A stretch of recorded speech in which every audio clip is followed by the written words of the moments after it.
ಎಲ್ಲರಿಗೂ ನನ್ನ ನಮಸ್ಕಾರಗಳು. 2025-26ನೇ ಸಾಲಿನಲ್ಲಿ ಇಲಾಖೆಯವರು ಬಿಟ್ಟಿರುವಂತಹ ಒಂದು ಮಾದರಿ ಪ್ರಶ್ನೆ ಪತ್ರಿಕೆಗಳನ್ನು ಈ ವಿಡಿಯೋದಲ್ಲಿ ನಾವು ನೋಡೋಣ. ಆ ಮಾದರಿ ಪ್ರಶ್ನೆ ಪತ್ರಿಕೆ ಜೊತೆಗೆ ಅವುಗಳ ಉತ್ತರಗಳನ್ನು ನೋಡ್ತಾ ಹೋಗೋಣ. ಈಗ ಮೊದಲಿಗೆ ಈಗಾಗಲೇ ಮಾದರಿ ಪ್ರಶ್ನೆ ಪತ್ರಿಕೆ ಒಂದು ಸಂಪೂರ್ಣವಾಗಿರ್ತಕ್ಕಂಥ ಎಲ್ಲ ಉತ್ತರಗಳಿಗೆ ನಾನು ಈಗಾಗಲೇ ಪರಿಹಾರವನ್ನು ನೀಡಿದ್ದೇನೆ. ಹಾಗಾಗಿ ಈಗ ಮಾದರಿ ನಾನು ತೆಗೆದುಕೊಂಡಿರ್ತಕ್ಕಂಥ ಎರಡನೇ ಮಾದರಿ ಪ್ರಶ್ನೆ ಪತ್ರಿಕೆ.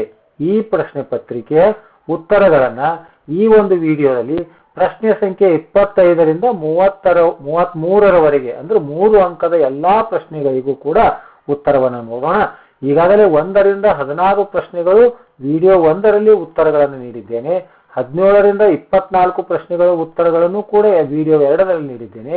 ಇದು ವಿಡಿಯೋ 3ನೇ ವಿಡಿಯೋ ಮಾಡೆಲ್ ಕ್ವೆಶ್ಚನ್ ಪೇಪರ್ 2 25ರಿಂದ 33ರವರೆಗಿನ ಪ್ರಶ್ನೆಗಳಿಗೆ ಪರಿಹಾರವನ್ನು ನೋಡೋಣ. 3 ಅಂಕದ ಎಲ್ಲಾ ಪ್ರಶ್ನೆಗಳಿಗೂ. ಮೊದಲಿಗೆ 25ನೇ ಪ್ರಶ್ನೆ. ಚಿತ್ರದಲ್ಲಿ AB ಸಮಾಂತರವಾಗಿದೆ PQ ಕೊಟ್ಟಿದ್ದಾರೆ. AB ಸಮಾಂತರವಾಗಿದೆ PQ. AC ಮತ್ತು PR ಗಳು ಸಮಾಂತರ ರೇಖೆಗಳಾಗಿವೆ. A, B ಮತ್ತು C ಗಳು ಕ್ರಮವಾಗಿ OP, OQ ಮತ್ತು OR ಗಳ ಮೇಲಿನ ಬಿಂದುಗಳಾದರೆ BC ಸಮಾಂತರವಾಗಿದೆ QR ಅಂತ ತೋರಿಸ್ತಾರೆ. BC ಮತ್ತು ಅಂದ್ರೆ ಇವೆರಡು ಸಮಾಂತರ ರೇಖೆಗಳಿವೆ, ಇವೆರಡು ಸಮಾಂತರ ರೇಖೆಗಳು, ಇವೆರಡು ಕೂಡ ಸಮಾಂತರ ರೇಖೆಗಳು. ಹಾಗಾಗಿ ಇವೆರಡೂ ತ್ರಿಭುಜಗಳನ್ನು ತೆಗೆದುಕೊಳ್ಳಬೇಕು. ಅವುಗಳ ಅನುರೂಪ ಬಾಹುಗಳ ಅನುಪಾತವನ್ನು ಬರಿತಾ ಹೋಗಬೇಕು. ತ್ರಿಭುಜ POQ ಅಂದ್ರೆ ಇಲ್ಲಿ ಕೊಟ್ಟಿರ್ತಕ್ಕಂಥ POQ ಮತ್ತು OAB ತ್ರಿಭುಜಗಳನ್ನ ಎರಡು ಇದರಲ್ಲಿ ಇದರ ಅನುಪಾತವನ್ನು ಕೊಟ್ಟಿದ್ದಾರೆ. AB ಸಮಾಂತರವಾಗಿದೆ ಅಂದ್ರೆ AB ಸಮಾಂತರವಾಗಿದೆ PQ ಅಂತ ಕೊಟ್ಟಿದ್ದಾರೆ.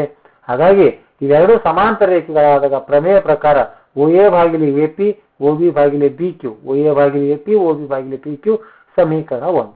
ಈ ಕಡೆ ಇರತಕ್ಕಂಥ ತ್ರಿಭುಜ POR ನಲ್ಲಿ AC ರೇಖೆ ಮತ್ತು PR ರೇಖೆಗಳು ಸಮಾಂತರವಾಗಿವೆ. ಅವುಗಳ ಅನುರೂಪ ಬಾಹುಗಳ ಅನುಪಾತ ಪ್ರಮೇಯ ಪ್ರಕಾರ OA ಭಾಗಿಲೆ AP, OC ಭಾಗಿಲೆ CR ಸಮೀಕರಣ 2. ಸಮೀಕರಣ 1 ಮತ್ತು 2ರಿಂದ ಏನಾಗಿದೆ? OA ಭಾಗಿಲೆ BQ, OC ಭಾಗಿಲೆ CR.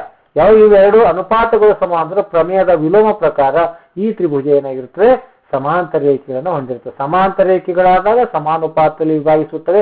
ಪ್ರಮೇಯದ ವಿಲೋಮ ಸಮಾನುಪಾತದಲ್ಲಿ ವಿಭಾಗಿಸಿದಾಗ ಆ ರೇಖೆಗಳು ಸಮಾಂತರವಾಗಿರ್ತವೆ ಅಂತಕ್ಕಂಥ ಉತ್ತರ. ಇನ್ನು ಇದಕ್ಕೆ ಅಥವಾ ಪ್ರಶ್ನೆ 25ನೇ ಪ್ರಶ್ನೆಗೆ ಅಥವಾ ಇನ್ನೊಂದು ಕೊಟ್ಟಿದ್ದಾರೆ. ಎರಡರಲ್ಲಿ ಯಾವುದಾದ್ರೂ ಒಂದು ವಿದ್ಯಾರ್ಥಿಗಳು ಬಿಡಿಸಬಹುದು. ತ್ರಿಭುಜ ABCಯ ಬಾಹುಗಳಾದ AB ಮತ್ತು BCಗಳು ಹಾಗೂ ಮಧ್ಯರೇಖೆ ADಯು ಕ್ರಮವಾಗಿ PQR ನ ಬಾಹುಗಳಾದ PQ ಮತ್ತು QR ಹಾಗೂ ಮಧ್ಯರೇಖೆ PM ನೊಂದಿಗೆ ಸಮಾನುಪಾತ ಹೊಂದಿದ್ದರೆ ಇವೆರಡೂ ತ್ರಿಭುಜಗಳು ಸಮರೂಪ ತ್ರಿಭುಜ ಎಂದು ಸಾಧಿಸಿ ಅಂತಿದೆ. ABC ಮತ್ತು PQR ತ್ರಿಭುಜಗಳು ಕೊಟ್ಟಿದ್ದಾರೆ. ಇವುಗಳ ಅನುರೂಪ ಬಾಹುಗಳ ಅನುಪಾತ AB ಭಾಗಿಲೆ PQ, BC ಭಾಗಿಲೆ QR ಮತ್ತೆ AD ಭಾಗಿಲೆ PM ಅಂತಕ್ಕಂಥ ಕೊಟ್ಟಿದ್ದಾರೆ. ಇದು ದತ್ತ ಅವರೇ ಕೊಟ್ರ. ಸಾಧನೀಯದಲ್ಲಿ ಎರಡು ತ್ರಿಭುಜಗಳು ಸಮರೂಪ ತ್ರಿಭುಜಗಳು ಅಂತ ನಮಗೆ ಸಾಧಿಸಬೇಕಾಗಿದೆ. ಈಗ ಸಾಧನೆಯಲ್ಲಿ ದತ್ತದಲ್ಲಿ ಕೊಟ್ಟಿರ್ತಕ್ಕಂಥನೇ ಇಲ್ಲಿ ಸಾಧನೆಯಲ್ಲಿ ತೆಗೆದುಕೊಳ್ಳಲಾಗಿದೆ. ಅದನ್ನ ಸಾಧಿಸಬೇಕಾಗಿದೆ. ಇದನ್ನ ತೆಗೆದುಕೊಂಡು ಇದು ದತ್ತ ಅವರೇ ಕೊಟ್ಟಾರೆ. ಇದು ದತ್ತ ಅಂತ ಇಲ್ಲಿ ಬರೀಬಹುದು. ಈಗ ಇದರಲ್ಲಿ ಏನಾಗಿದೆ? BC ಭಾಗಿಲೆ Q ಹಾಕಿ ಇದಕ್ಕೆ 1/2ದಿಂದ ಭಾಗಿಸಿ ಅಂದ್ರೆ 1/2 1/2 ಎರಡು ಕಡೆ ಬರೆಯಲಾಗಿದೆ. ಅರ್ಧ BCಯ ಅರ್ಧ ಏನಾಗುತ್ತೆ? BD ಆಗುತ್ತೆ. ಅದೇ ರೀತಿ QR ನ ಅರ್ಧ Q1 ಆಗುತ್ತೆ. ಅಥವಾ ಆ ಕಡೆ ತಗೊಂಡಾಗ CD ಆಗಿರುತ್ತೆ, ಈ ಕಡೆ MR ಆಗಿರುತ್ತೆ. ಹಾಗಾಗಿ ಹಾಫ್ ಆಫ್ BC ಅಂದ್ರೆ BD, ಹಾಫ್ ಆಫ್ QR ಅಂದ್ರೆ ಇದು QM ಅನ್ನುವಂಥ. D ಮತ್ತು M ಗಳು BC ಮತ್ತು QR ನ ಮಧ್ಯ ಬಿಂದುಗಳು ಅಂತ ಅವರೇ ಕೊಟ್ಟಿದ್ದಾರೆ. ಈ ಅನುಪಾತ ಪ್ರಕಾರ ಈ ಒಂದು ಸಮಾನುಪಾತ ಪ್ರಕಾರ ಇವುಗಳ ತ್ರಿಭುಜಗಳು ಎರಡು ತ್ರಿಭುಜಗಳು ಏನಾಗಿವೆ? ಸಮರೂಪ ತ್ರಿಭುಜಗಳಾಗಿವೆ. ಯಾಕಂದ್ರೆ ಬಾ ಒಂದು ನಿಯಮದ ಪ್ರಕಾರ ನಿಯಮದ ಪ್ರಕಾರ ಸಮರೂಪ ಆದ ನಂತರ ಮತ್ತೆ ಅವುಗಳ ಸಮರೂಪ ತ್ರಿಭುಜಗಳ ಅನುರೂಪ ಕೋನಗಳು ಅಂದ್ರೆ ಇಲ್ಲಿ ಸಮರೂಪ ತ್ರಿಭುಜಗಳ ಅನುರೂಪ ಕೋನಗಳು ಏನಾಗಿರುತ್ತೆ? ABD. ಇದು ಸರ್ವಸಮ ಆಗಬೇಕು. ಸಮರೂಪ ತ್ರಿಭುಜಗಳ ಅನುರೂಪ ಕೋನಗಳು ಅಂದ್ರೆ ABD ಕೋನಕ್ಕೆ PQM ಅಂತಕ್ಕಂಥದ್ದು, ABCಗೆ PQR. ಮತ್ತೆ ಈ ಎರಡು ತ್ರಿಭುಜಗಳನ್ನು ತೆಗೆದುಕೊಂಡಾಗ ಇಲ್ಲಿ ಎರಡು ಬಾಹುಗಳ ಅನುಪಾತ ಸಮನಾಗಿವೆ ಮತ್ತು ಅವುಗಳಲ್ಲಿ ಒಂದು ಕೋನ ಸಮನಾಗಿದೆ. ಬಾ ಸಿದ್ಧಾಂತದ ಪ್ರಕಾರ ಆ ಎರಡು ತ್ರಿಭುಜಗಳು ಏನಾಗಿವೆ? ಸಮರೂಪ ತ್ರಿಭುಜಗಳಾಗಿವೆ ಅನ್ನುವಂಥದ್ದು. ಇನ್ನು 26ನೇ ಪ್ರಶ್ನೆ. ಒಂದು ಚೀಲದಲ್ಲಿ 20 ಕೆಂಪು ಚೆಂಡುಗಳಿವೆ, ಕೆಲವು ನೀಲಿ ಚೆಂಡುಗಳಿವೆ. ಚೀಲದಿಂದ ನೀಲಿ ಚೆಂಡು ತೆಗೆಯುವ ಸಂಭವನೀಯತೆ ಕೆಂಪು ಚೆಂಡು ತೆಗೆಯುವ ಸಂಭವನೀಯತೆಗೆ 1/4ರಷ್ಟಿದೆ.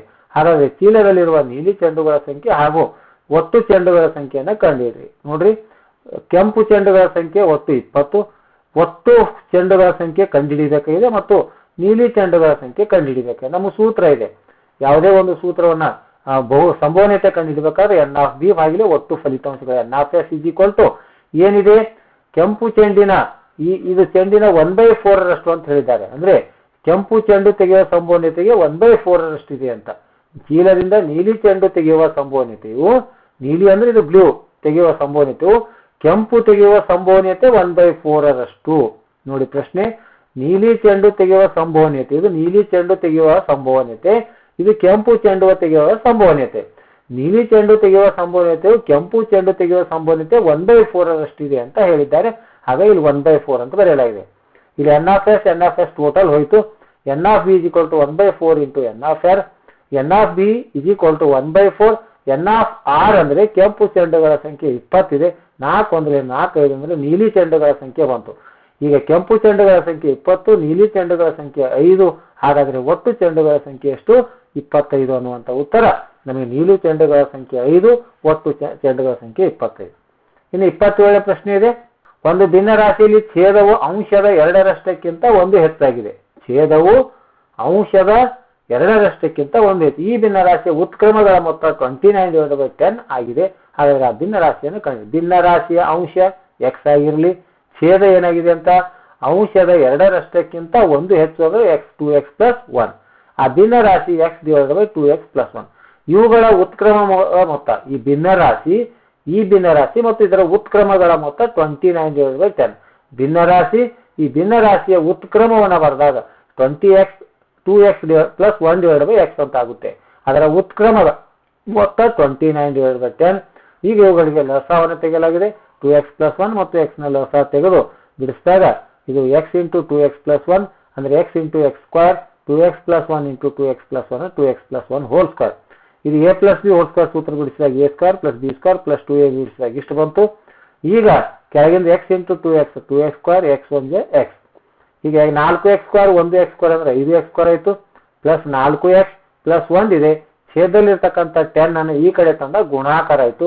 29 ಇಂಟು ಇದನ್ನು ಓರೆ ಗುಣಾಕಾರ, ಈ ಕಡೆ ಓರೆ ಗುಣಾಕಾರ, ಇದು ಈ ಕಡೆ ಓರೆ ಗುಣಾಕಾರವನ್ನು ಮಾಡಲಾಗಿದೆ. ಈಗ ಅದನ್ನು ಬಿಡಿಸಿದಾಗ 50x² 40x + 10 1 10 29 into 2 58x² + 29x ಅನ್ನುವಂಥ ಅದನ್ನು ಈ ಕಡೆ ಎಡಭಾಗದಲ್ಲಿ ತರಲಾಗಿದೆ. ಪ್ಲಸ್ ಇದ್ದಿದ್ದು ಮೈನಸ್ ಆಗಿದೆ, ಪ್ಲಸ್ ಇದ್ದಿದ್ದು ಮೈನಸ್ ಆಗಿದೆ. ಇದನ್ನು ಬಿಡಿಸಿದಾಗ ಆದರ್ಶ ರೂಪದ ವರ್ಗ ಸಮೀಕರಣದ ಆದರ್ಶ ರೂಪದಲ್ಲಿ ತಂದಾಗ ಇಲ್ಲಿ ಮೈನಸ್ ಬಂದಿದೆ. ಮತ್ತೆ ಆದರ್ಶ ರೂಪದಲ್ಲಿ ತಂದಾಗ 8x² - 11x - 10 0. ಈ ವರ್ಗ ಸಮೀಕರಣವನ್ನು ಅಪವರ್ತನ ಮಾಡಿದಾಗ 16 5 80, 16ರಲ್ಲಿ 5 ಕಳೆದಾಗ 11. ಮಧ್ಯಪದ -11 ಅಂದರೆ ಮಧ್ಯಪದವನ್ನು ಸೂಕ್ತ ಪದಗಳಾಗಿ ಇಲ್ಲಿ ವಿಭಾಗಿಸಲಾಗಿದೆ. 16 5 80, 16ರಲ್ಲಿ 5 ಕಳೆದ್ರೆ 11. 8x ಕಾಮನ್ ತೆಗೆದ x - 2, 5 ಕಾಮನ್ ತೆಗೆದ x - 2, x - 2 into bracket 8x + 5 ಅಂದರೆ x = 2, ಇನ್ನೊಂದು x = -8/5/8. ಆ ಭಿನ್ನ ರಾಶಿ x ಬೆಲೆ 2 ತೆಗೆದುಕೊಂಡಾಗ x ಬೆಲೆ 2 ತೆಗೆದುಕೊಂಡಾಗ 2 2 4 + 1 ಅಂದರೆ 2/5. ಒಂದು ವೇಳೆ ಆ ಭಿನ್ನ ರಾಶಿಯ ಅಂಶ -5/8 ಅಂತ ತೆಗೆದುಕೊಂಡಿದ್ದರೆ ಛೇದದ ಉತ್ತರ ಎಷ್ಟು ಬರುತ್ತೆ? ಭಿನ್ನ ರಾಶಿಯ ಉತ್ತರ ಎಷ್ಟು ಬರುತ್ತೆ ಅಂದ್ರೆ 5/2. ಕಾಮನ್ ಆಗಿ ನಾವು ಇದನ್ನೇ ತೆಗೆದುಕೊಳ್ತೇವೆ, ಇದು ಕೂಡ ತೆಗೆದುಕೊಂಡ್ರೆ ಉತ್ತರವನ್ನು ಬರುತ್ತೆ. ನೆಕ್ಸ್ಟ್ ಇದಕ್ಕೂ ಕೂಡ ಒಂದು ಅಥವಾ ಪ್ರಶ್ನೆ ಇದೆ. ನಿಮ್ಮ ಪುಸ್ತಕದಲ್ಲಿರುವಂತಹ ಪ್ರಶ್ನೆ ಸೇಮ್ ಇದೆ.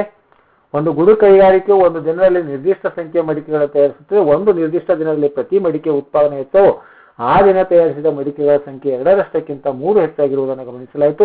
ಆ ದಿನದ ಒಟ್ಟು ಉತ್ಪಾದನೆ ವೆಚ್ಚವು ₹90 ಆದರೆ ಆ ದಿನ ತಯಾರಿಸಿದ ಮಡಿಕೆಗಳ ಸಂಖ್ಯೆಯನ್ನು ಹಾಗೂ ಪ್ರತಿ ಮಡಿಕೆಯ ವೆಚ್ಚವನ್ನು ಕಂಡುಹಿಡಿಯಿರಿ. ಆ ದಿನ ತಯಾರಿಸಿದ ಮಡಿಕೆಗಳ ಸಂಖ್ಯೆ x ಆಗಿರಲಿ. ಪ್ರತಿ ಮಡಿಕೆಯ ವೆಚ್ಚ ಅಂದ್ರೆ ಅದರ 2ರಷ್ಟಕ್ಕಿಂತ, ಮಡಿಕೆಗಳ ಸಂಖ್ಯೆ 2ರಷ್ಟಕ್ಕಿಂತ 3 ಹೆಚ್ಚಾಗಿದೆ ಪ್ರತಿಯೊಂದು ಮಡಿಕೆಯ ವೆಚ್ಚ.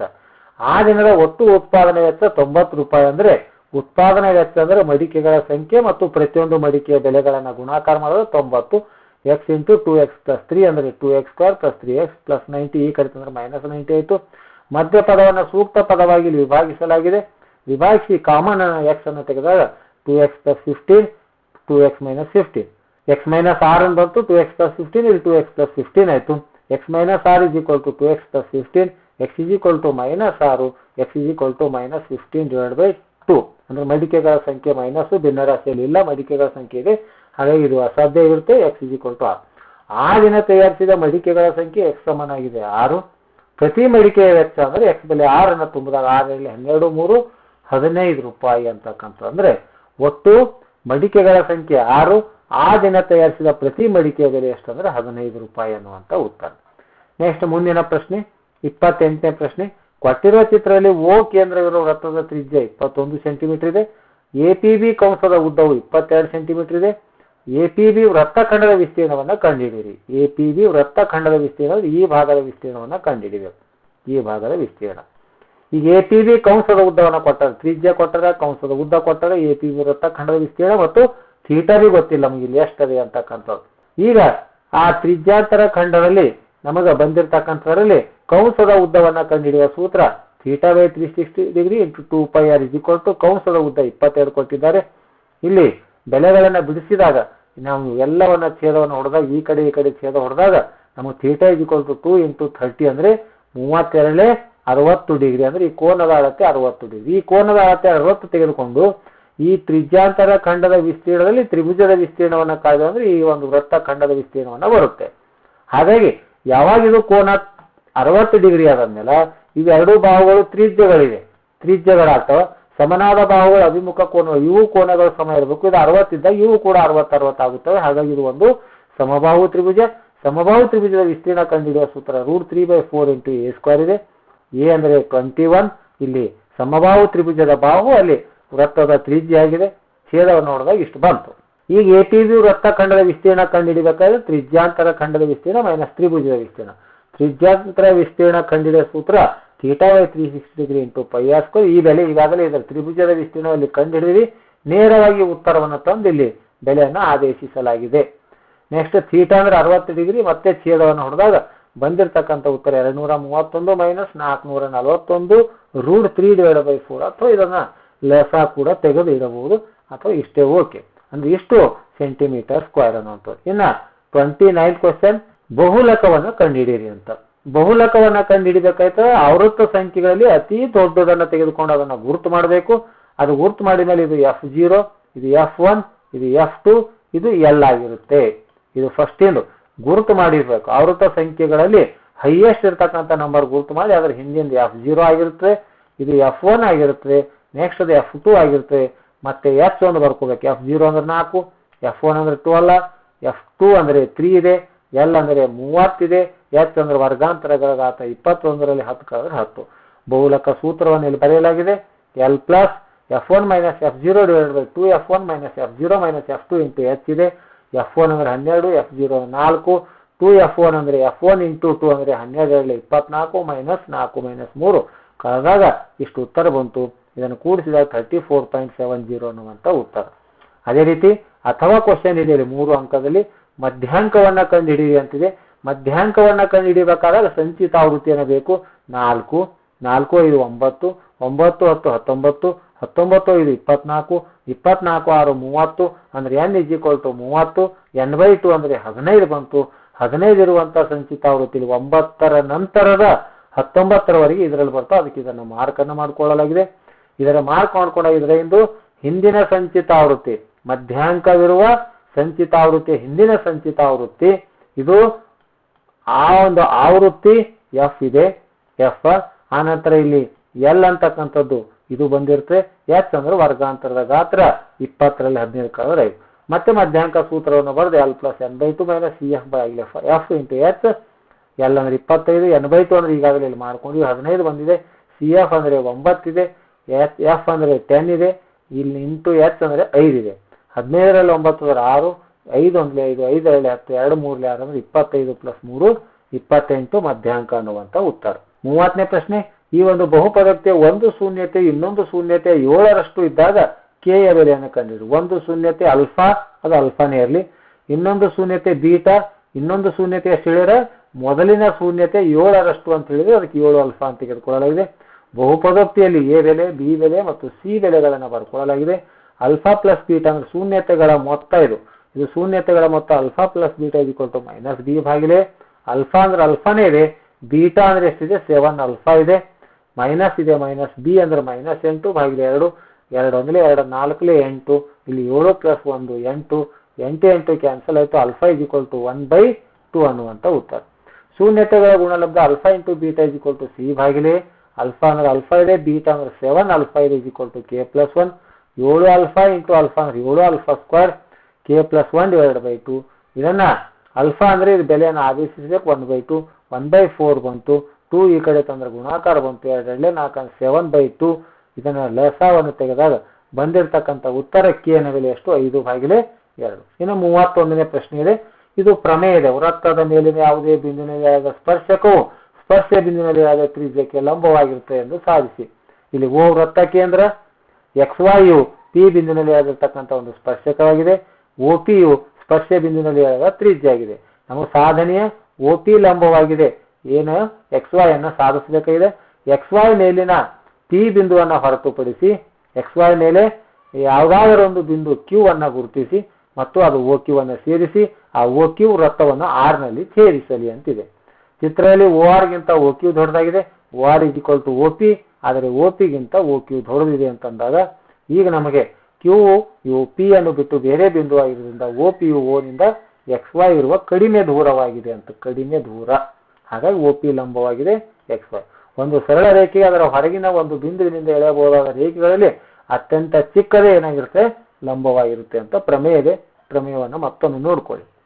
ಇನ್ನು 32ನೇ ಕ್ವಶನ್ ಬಹಳ ಇಂಪಾರ್ಟೆಂಟ್ ಇರ್ತಕ್ಕಂಥ ಬಹಳಷ್ಟು ಬಾರಿ ಕೇಳಿರುವಂಥ ಪ್ರಶ್ನೆ.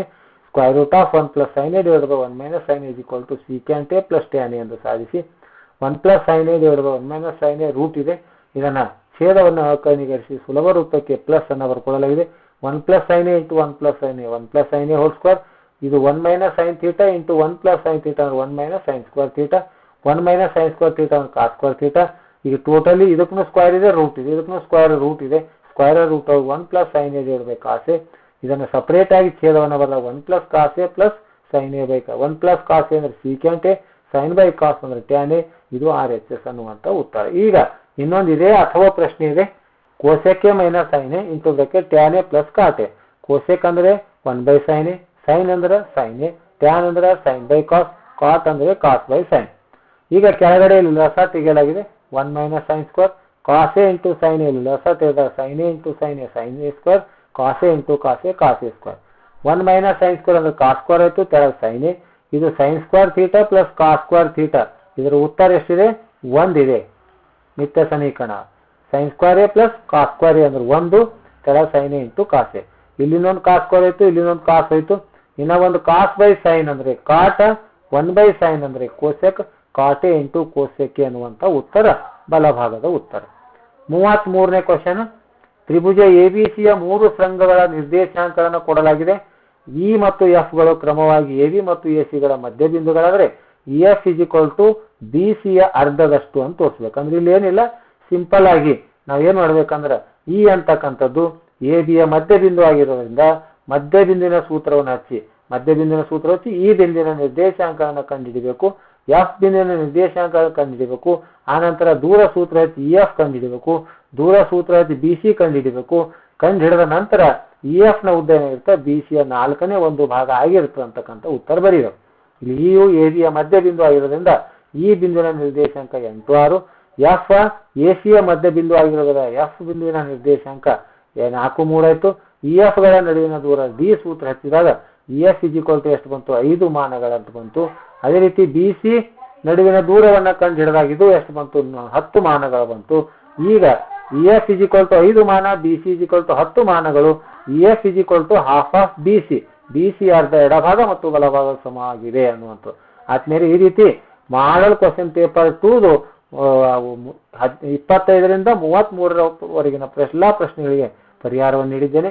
ಮುಂದಿನ ಪ್ರಶ್ನೆಗಳಿಗಾಗಿ ವೀಕ್ಷಿಸಿ ಅಂತ ಹೇಳುತ್ತಾ ಈ ವಿಡಿಯೋದಲ್ಲಿ ಇದೇ ರೀತಿ ನಿರಂತರವಾಗಿ ತಮಗೆ ವಿಡಿಯೋಗಳನ್ನು ಬರಬೇಕಾಗಿತ್ತು. ಅಲ್ಲಿರುವಂಥ ಬೆಲ್ ಬಟನ್ ಮೇಲೆ ಕ್ಲಿಕ್ ಮಾಡಿದರೆ ತಮಗೆ ನೋಟಿಫಿಕೇಶನ್ ಏನು ಬರುತ್ತೆ ಅಂತ ಹೇಳುತ್ತಾ ಮತ್ತು ಕೊನೆಯಲ್ಲಿ ಅಲ್ಲಿ ಒಂದು ಹೈಪ್ ಬಟನ್ ಇರುತ್ತೆ, ಅದರ ಮೇಲೆ ಕ್ಲಿಕ್ ಮಾಡಿದರೆ ನೀವು ಒಂದು ಪ್ರೋತ್ಸಾಹವನ್ನು ಮಾಡಿದಂಗೆ ಆಗುತ್ತೆ ಅಂತ ಹೇಳುತ್ತಾ ಈ ವಿಡಿಯೋ ನೋಡಿದ ತಮ್ಮೆಲ್ಲರಿಗೂ ನನ್ನ ಅಭಿನಂದನೆಗಳು.